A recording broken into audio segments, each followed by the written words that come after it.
Here we are. We're playing Dark Souls, Prepare to Die edition, which is, I think, the first game in the series of Dark Souls.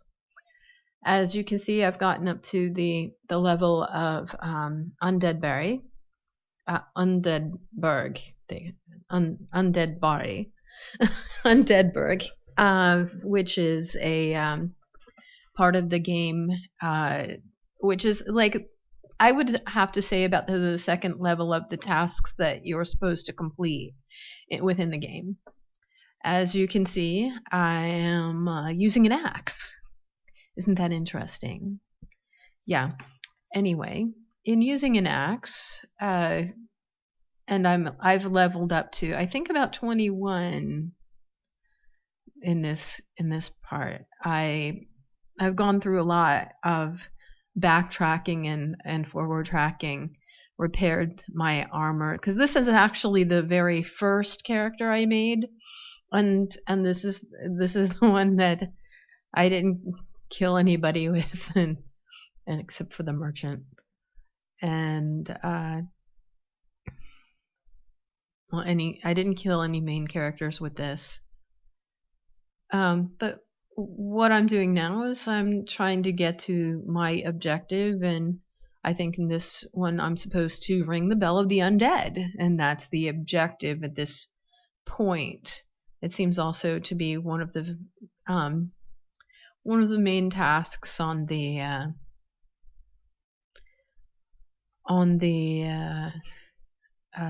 what is it? The achievements map of the game. I'm going to go back and try to level up, but I realize, after the fact, because I was recording this with my NC, I didn't have enough to level up, so instead it revived everybody that I killed, and I have to start. Well, it didn't revive the merchant, but never mind that.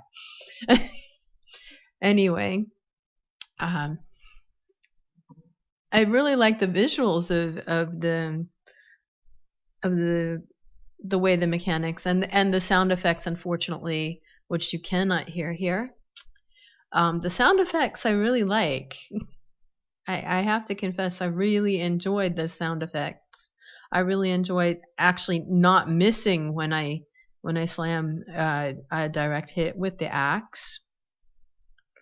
As one of the many weapons I've come to find when I've played a couple of different things. What has happened is I discovered that I can buy stuff from the merchant, and there is actually better weapons than an axe, and there's also better series of armor too, not just repairing my armor. I don't remember if this is the warrior character or if this was a knight character, but it's certainly slow with that heavy armor.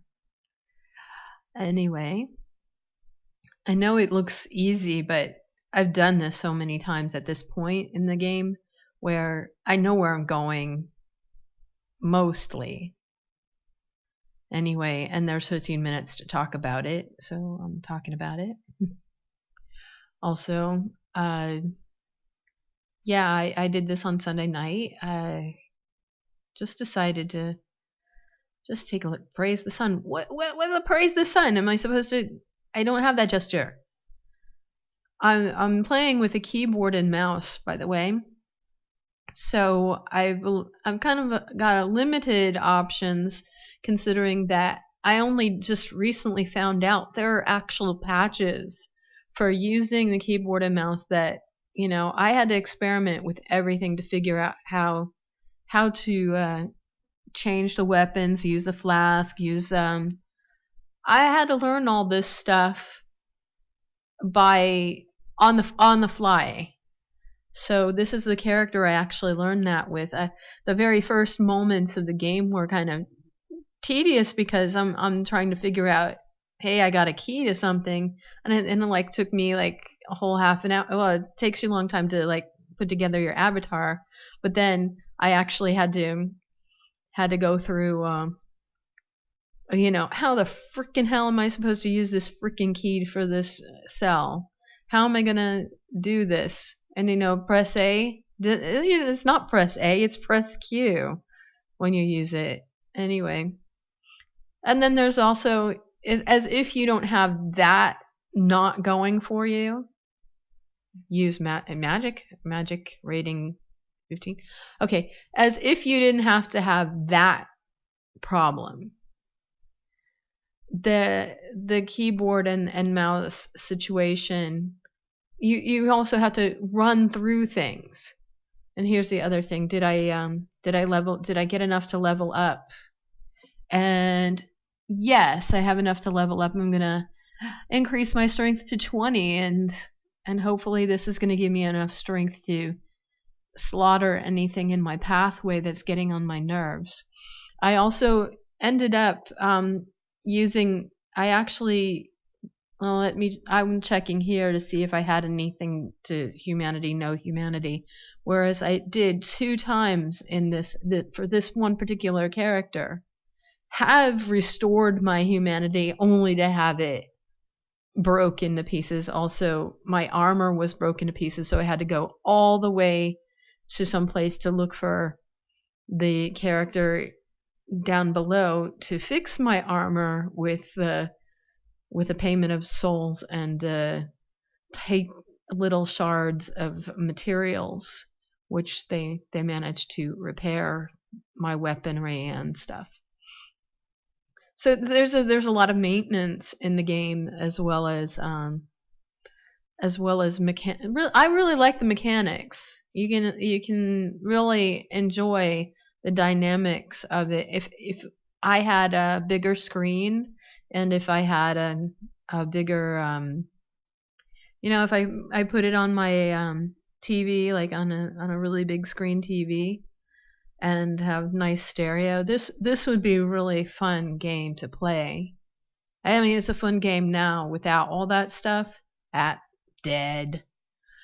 It is really fun. It's quite addictive, because for me, the addictive factor is, when you've done something wrong, you kind of are left at a penalty, but you're also given the chance to try over again.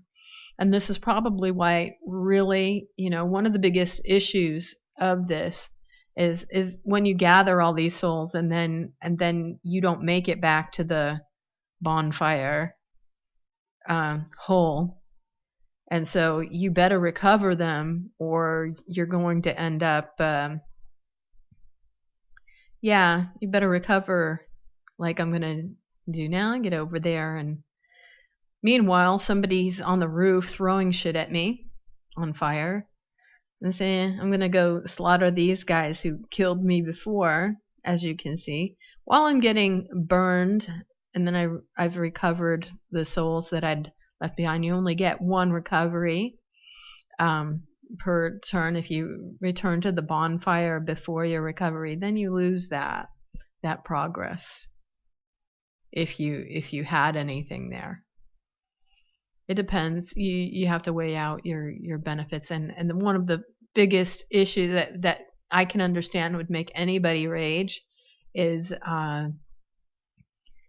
ending up, and like you have, like, finally you've recovered almost enough, if not more, souls to get to, and if you make your way back to the bonfire, you can level up. But the problem is, sometimes you don't get back to where you died, and you don't get all that hard work recapped in at least leveling up or going to the merchants or whatever to what was it, to purchase items or what have you.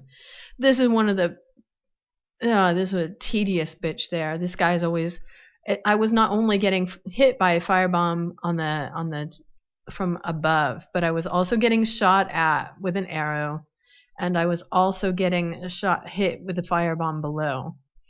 And I managed to kill all 3 of those guys. And I managed to get the guy in the tower, which is good, because that's what you're supposed to do. Now, in this time, I'm at this point, eventually my camera runs out, at 11 minutes. But at this point, I'm kind of one of the tricks it did say is try to get these guys all on their own, which is a really good hint.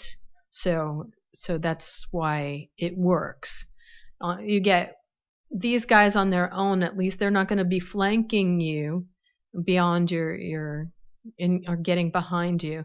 That's one of the really good tricks, is to be versatile enough, to be flexible enough to try to use the mechanics and the mouse and whatever and the keyboard to get behind your enemy, because their most vulnerable spots around the back or on the side, if they where they or throwing the axe at, or hitting them on the axe with full force. Obviously somebody had fallen off the roof or something, and I got the points from there. Nothing to do with me, but they're dead now, so I got some more points now.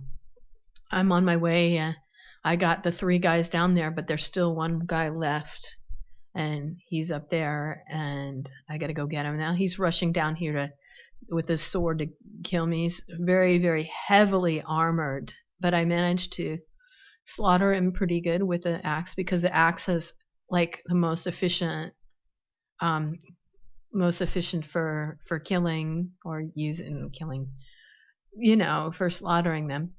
And this message is be wary of sniper. As I said, this is spoiler alert. So I'm going to go see if I have a sharper axe, because, when you look in there, and that battle axe has been a little bit worn. So I go and I try to find the better axe in my menu.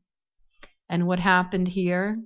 See, all of these weapons, while they might be good, the axe is much better. And if I could reinforce the axe with some other means, I would get that done, because the axe seems to have a really nice mechanic to it. Now I close that menu and go transverse the light by pressing Q, which is A, but it isn't. And it's like up.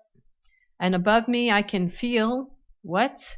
Be very wary up high, and then up behind me, and I'd been there before, and I'd gone up that tower, and like I didn't see the ladder before, and I'd gone up the tower, and there's the guys who were shooting at me with the arrows again. So sorry guys, you forced me to slaughter you. That 1, 2, there, you're down. 1, 2, goodbye and good night. But what I really hate about this part, and this is the part that is really tedious, besides trying to freaking climb down the ladder with these keyboard controls. As I go down the ladder, and then I know that off the top of the tower, here comes the Taurus demon, which